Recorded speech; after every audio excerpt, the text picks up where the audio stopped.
عثمانیہ ادارہ ہر آنکھ کا ہے تارا۔ یہ حدیث ہے کہ رات کا کھانا نہ کھانے سے آدمی جلدی ضعیف ہوتا ہے، جبکہ ہم نے یہ حدیث بھی سنی ہے کہ اگر بھوک نہ لگے تو کھانا مت کھائیں۔ تو وضاحت دیکھیں، دو باتیں ہیں۔ ایک بات تو یہ ہے کہ یہ حدیث ہے یا نہیں ہے۔ تو حدیث تو ہے لیکن ضعیف ہے۔ ترمذی میں حدیث ہے، آپ صلی اللہ علیہ وسلم نے فرمایا لا تدعوا العشاء ولو بکف تمر۔ آپ رات کا کھانا نہ چھوڑو، اگرچہ کوئی جو عام کھجوریں ہوتی ہیں ان کی مٹھی بھری کھا لو، تھوڑی سی کھجوریں ہی کھا لو۔ اور آگے فرمایا فَإِنَّ تَرْكَهُ يُحْرِمُ، اس لیے کہ رات کے کھانا چھوڑنے سے آدمی بوڑھا ہوتا ہے، جلدی بوڑھا ہوتا ہے۔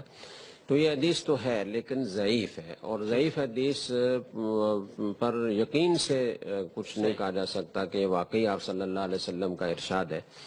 ایک بات تو یہ ہو گئی۔ دوسری بات یہ ہے کہ اس طرح کی جتنی بھی احادیث ہوتی ہیں اگر وہ صحیح بھی ہوں تو ان پر عمل کرنا کوئی فرض واجب نہیں ہوتا، اس لیے کہ اس کا تعلق دنیاوی امور سے ہے۔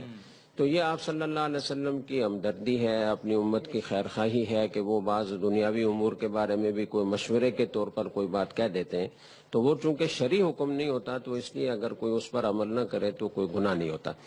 تیسری بات انہوں نے یہ کہی ہے کہ دوسری طرف ہم نے یہ سنا ہے کہ اگر بھوک نہ لگے تو کھانا نہ کھائیں۔ تو یہ جو ہدایات ہوتی ہیں یہ عام حالات سے متعلق ہوتی ہیں، جب آدمی کو معمول کے مطابق بھوک لگ رہی ہے اور پھر بھی وہ کہتا ہے کہ میں کھانا نہیں کھاؤں گا، رات کو ڈائٹنگ کر رہا ہے، تو اس کے لیے یہ ہدایت ہے کہ وہ اگر اس کو صحیح سند سے ثابت مانا جائے یا تعدد طرق سے اس میں کچھ قوت آ جائے، اس پر عمل کرنا چاہے آدمی، تو عام حالات سے متعلق ہے۔ ایک آدمی کا معدہ خراب ہے، پیٹ پھولا ہوا ہے، تو اس کے لیے یہ حکم نہیں ہے کہ وہ لازماً کچھ کھائے۔ دوسری بات یہ ہے کہ اگر بھوک شدید لگی ہوئی نہیں بھی ہے اور کم بھی نہیں لگی ہوئی لیکن ایک آدھ کھجور تو آدمی ویسے ہی کھا لیتا ہے نا، تو اگر کوئی بیماری نہیں ہے، پیٹ خراب نہیں ہے، تو ایک آدھ کھجور کھا لے تاکہ اس پر عمل ہو جائے۔ لیکن اس پر عمل کرنے میں نے عرض کیا کہ یقینی طور پر اس کو نہ سمجھا جائے کہ آپ صلی اللہ علیہ وسلم کا ارشاد ہے، کہ احتمال کے طور پر اس کو لیا جا سکتا ہے۔ عثمانیہ